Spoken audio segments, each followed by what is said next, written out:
بسم اللہ الرحمن الرحیم۔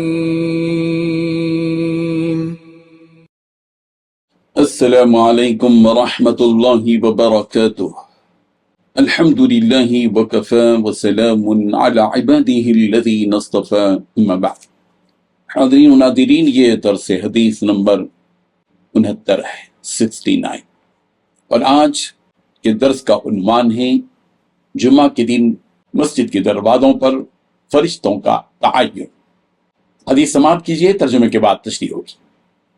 بسم اللہ الرحمن الرحیم۔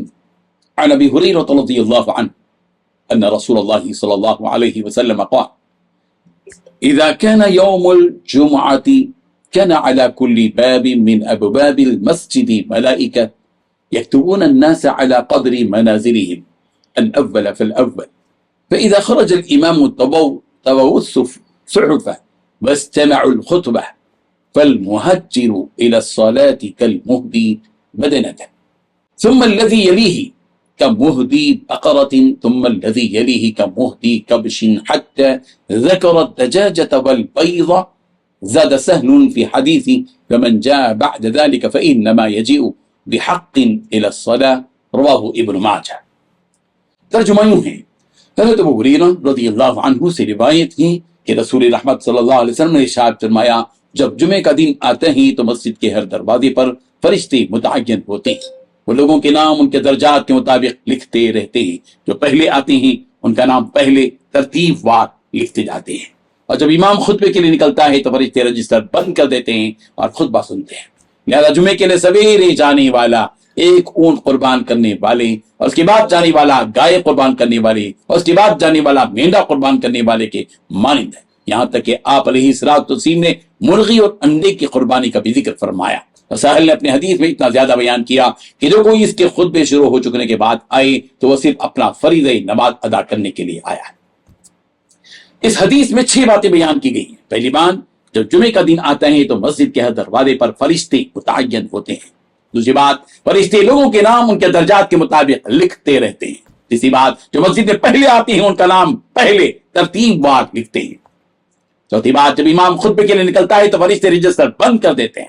پانچویں بات، جمعے کے لیے سویرے جانے والا ایک اونٹ قربان کرنے والے کے مانند ہے، اس کے بعد جانے والا گائے قربان کرنے والے کے مانند ہے، اس کے بعد آنے والا مینڈا قربان کرنے والے کے مانند ہے۔ چھٹویں بات، یہاں تک کہ رسول رحمت صلی اللہ علیہ وسلم نے مرغی اور انڈے کی قربانی کا بھی ذکر فرمایا۔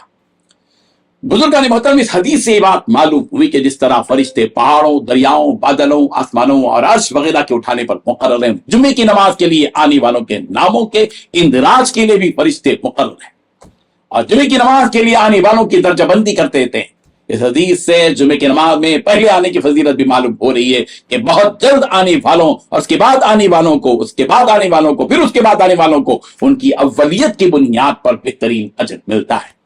جمعے کی نماز کے لیے حاضری سے متعلق مسلمانوں کی بے توجہی والے منظر کو دیکھ کر یوں محسوس ہوتا ہے کہ جمعہ ان مسلمانوں نے گویا ہے، یہ جمعہ کے سلسلے میں ان مسلمانوں نے کبھی گویا یہ حدیث سماعت نہیں کی ہے، کبھی نہیں سنی ہے۔ مسلمانوں کا 95% طبقہ جمعے کی نماز میں دیر سے آنے کا عادی بن چکا ہے، اس حدیث میں درجہ بندی کی بنیاد پر ملنے والے اس اجر و ثواب کے احساس سے محروم ہے۔ جمعے کی نماز سے قبل مسجد میں حاضر ہونے کا آج کل تصور ہی ختم ہو چکا ہے۔ کچھ لوگ اذان کے بعد آتے ہیں، کچھ لوگ خطیب صاحب کی تقریر سے پہلے، تو کچھ لوگ تقریر کے دوران تشریف لاتے ہیں، اور کچھ لوگ خطبے سے پہلے یا خطبے کے دوران یا خطبے کے بعد آتے ہیں، اور کچھ لوگ تو جمعے کی نماز کے دوران آتے ہیں کہ جمعے کی نماز ختم ہو جاتی ہے اور آ کر پوچھتے ہیں نماز ہو گئی؟